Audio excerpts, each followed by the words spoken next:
Hi viewers, welcome to our channel. ప్రస్తుతం మనతో పాటు సీనియర్ జర్నలిస్ట్ దాము బాలా సార్ ఉన్నారు. వారితో మాట్లాడదాం. నమస్కారం సార్. సార్, దువ్వాడ శ్రీనివాస్ కు జగన్మోహన్ రెడ్డి గారు షాక్ ఇచ్చారు సార్. ఆయన పైన వేటు వేసి టెక్కల్ నియోజకవర్గంలో మరో వ్యక్తికి ఇన్ఛార్జిగా నియమించారు.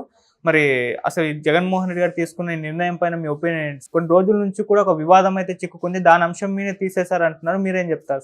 అదే యాక్చువల్గా మనం ఆల్రెడీ చెప్పుకున్నాం, తీసేసే పరిస్థితి ఉంది. యాక్చువల్గా ఎమ్మెల్సీగా కూడా రిజైన్ చేయమంటాడు జగన్ అని కూడా వార్తలు వచ్చాయి. ఎందుకంటే ఇప్పుడు అది పెద్ద తలనొప్పిగా మారిపోయింది. అతను పర్సనల్ విషయం కావచ్చు, కానీ ఇవాళ పర్సనల్ ఈజ్ పొలిటికల్ అనేది మామూలుగా ఫెమినిస్టులు చెప్తుంటారు. అది ఇంకా రాజకీయాల్లో అయితే పర్సనల్ అనేది ఏమి లేదు. ఇవాళ ఉన్న పరిస్థితుల్లో చిన్న పర్సనల్ ఇష్యూ ఉన్నా కూడా దాన్ని బ్లోఅప్ చేసేస్తుంది ప్రతిపక్షం. కాబట్టి ఇప్పుడు తెలుగుదేశం మీడియా వెరీ పవర్ఫుల్ కాబట్టి వాళ్ళ ఇష్యూని దాన్ని ఇంకా బ్లోఅప్ చేసింది. ఆల్రెడీ మనం చూసాము, విజయసాయి రెడ్డి విషయాన్ని కూడా తీసుకుని ఆయన చివరికి ఢిల్లీ హైకోర్టుకి వెళ్ళి తెలుగుదేశానికి సంబంధించిన 9 ఛానల్స్ మీడియా మీద ఆయన చర్యలు తీసుకోగలిగాడు, ఆపగలిగాడు. కానీ దువ్వాడ శ్రీనివాస్ ప్రాబ్లం వేరు. ఎందుకంటే ఆయన ప్రాబ్లంని పెంచుకుంటున్నాడు, ఆయన సాల్వ్ చేసుకోలేకపోయాడు. నిజానికి ఎప్పుడో సాల్వ్ చేసుకో ఉండాలి.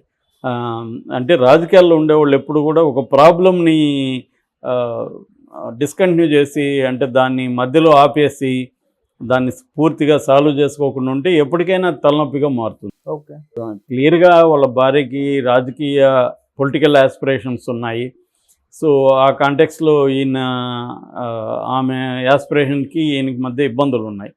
సో ఇప్పుడు ఆ లెక్కను చూస్తే జగన్ ఇష్యూ కూడా ఉంది కదా. జగన్ వాళ్ళ చెల్లెలే జగన్ ఇంట్లో కూడా ప్రాబ్లం ఉంది. ఆ రకంగా దువ్వాడిది కూడా ప్రాబ్లం ఉంది. కాకపోతే దువ్వాడిది ఓన్లీ భార్య ఆయన వరకు అయితే ఇంత పెద్దది అయ్యేది కాదు. మధ్యలో ఆయన గర్ల్ ఫ్రెండ్ ఆమె దివ్యల మాధురి ఎంటర్ అవ్వడం వల్ల ఇది ఇష్యూ అయిపోయింది. సో ఎందుకంటే పెళ్ళి కాకుండా వాళ్ళిద్దరు కలిసి ఉంటున్నారు. పెళ్ళైన ఆమెకేమో విడాకులు ఇవ్వలేకపోయాడు. సో ఆయన సాల్వ్ చేసుకోలేకపోయాడు. సో దీన్ని పెద్ద తలనొప్పిగా మారిపోయింది. దీనివల్ల వైసీపీకి అక్కడ ఖచ్చితంగా ఇబ్బంది టెక్కల్లో. అందుకని ఇప్పుడు జగన్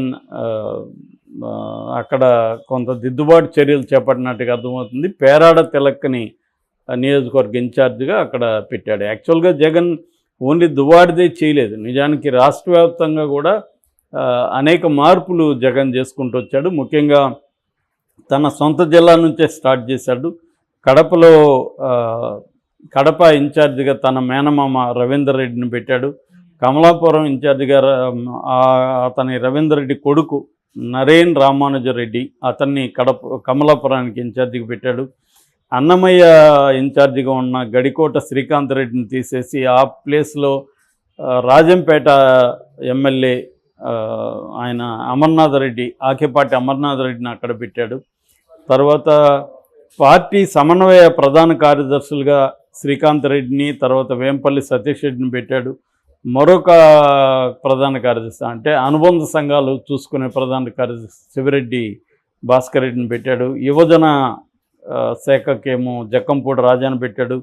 బీసీ సెల్కి రమేష్ యాదవ్ని పెట్టాడు. ఎస్సీ సెల్కి టీజీఆర్ సుధాకర్ని పెట్టాడు. చేనేతకి గంజి చిరంజీవిని మంగళగిరి నుంచి, విద్యార్థి విభాగానికి పానుగంటి చైతన్యని పెట్టాడు. ఇలాగా మార్చడం అనేది మొదలుపెట్టాడు. అంటే పార్టీ ప్రక్షాళన అనేది మొదలుపెట్టాడు. ఎందుకంటే గతంలో జగన్ 5 ఏళ్లలో పార్టీని గురించి ఎప్పుడు పట్టించుకోలేదు. పార్టీ స్ట్రక్చర్ ఏంటి, పార్టీలో ఎవరిని కలవాలి, ఎవరిని ఆర్గనైజ్ చేయాలనేది స్ట్రిక్ట్గా జరగలేదు. ఆయన పార్టీ కంటే కూడా తన మిత్రుడైన సజ్జల రామకృష్ణారెడ్డి, తర్వాత సీఎంఓ ఆఫీసులో పనిచేసే అధికారులు, వీళ్ళ మీదే ఆయన ప్రధానంగా డిపెండ్ అయ్యాడు.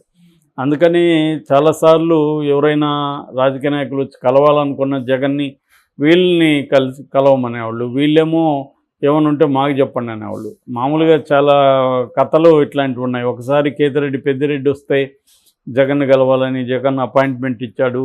వస్తే వీళ్ళు కలిశారు. మీరు మాకు జగన్కి చెప్పినట్టే మాకు చెప్తే చాలు అని వీళ్ళంటే, అసలు మీరు రాజకీయాల గురించి మీకేం తెలుసాయా? మీరు ఎప్పుడైనా సర్పంచ్గా కూడా చేయలేదు. మీకు చెప్తే ఏమర్థం అవుతుంది నా సమస్య? జగన్ కలిస్తే కలవమన్నాడు, లేకపోతే లేదని వెళ్ళిపోయాడు ఆయన. సో ఆ తర్వాత కూడా ఎప్పుడు జగన్ కలవలేదు అంటారు. ఇలాగా చాలామంది అందరూ ఇట్లాంటి కథలు చెబుతారు. ఇది ఖచ్చితంగా ప్రభావితం చూపుతుంది. ఎందుకంటే గ్రౌండ్ లెవెల్లో వైసీపీలో ఉంటారు కానీ వాళ్ళు మనస్ఫూర్తిగా పనిచేయరు. ఎందుకంటే మన ఇష్యూని జగన్తో చెప్పుకుందామని వెళ్తే వీళ్ళు తగులుతున్నారు. సో జగన్ వీళ్ళని కలవడానికి అతనికి ఇష్టం లేదు. సో దానివల్ల ప్రాబ్లమ్స్ ఎక్కడికక్కడ పేరుకుపోతూ వచ్చాయి. వీళ్ళే అసంతృప్తిగా ఉంటే వీళ్ళు కింది స్థాయి కార్యకర్తలని ఏం సముదాయిస్తారు. కాబట్టి ఈ గ్యాప్ అనేది బలంగా వచ్చేసింది.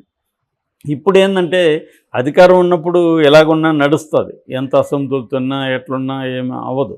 కానీ ఇప్పుడు ఓడిపోయినప్పుడు పార్టీని నిలబెట్టుకోవాలంటే పార్టీ కోసం ఫైట్ చేసే వాళ్ళు కావాలి. పార్టీ కోసం నమ్మకంగా ఉండాలి, ఫైట్ చేయాలి, తెలుగుదేశం కూటమి పెట్టే ఇబ్బందులను కూడా తట్టుకోవాలి.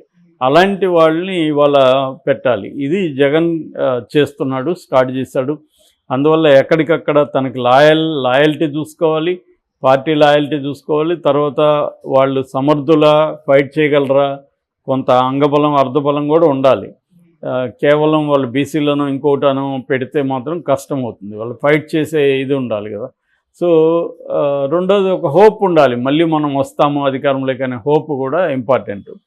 సో అందుకని ఇప్పుడు కంప్లీట్గా పార్టీ ప్రక్షాళన అనేది జగన్ చేస్తున్నాడు. ఆ క్రమంలోనే దువ్వాడను కూడా పక్కన పెట్టాలి. ఎక్కడెక్కడ ఏ రకమైన ఇబ్బందులు ఉన్నా వాళ్ళని తీసి పక్కన పెట్టి కొత్త వాళ్ళని అక్కడ పెట్టడం అనేది ఇప్పుడు జగన్ చేసుకుంటా మొదలుపెట్టాడు.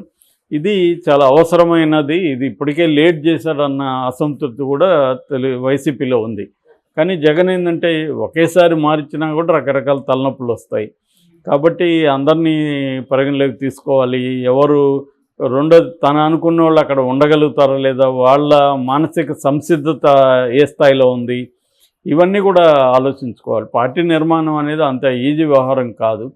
సో ఇప్పుడు జగన్ వీళ్ళందరినీ మారుస్తున్నాడు. ఆ క్రమంలో అతను ఏమీ సస్పెండ్ చేయలేదు, లేదా ఎమ్మెల్సీగా రిజైన్ చేయమని కూడా అనలేదు. ఓన్లీ ఇన్ఛార్జిగా పక్కన పెట్టాడు.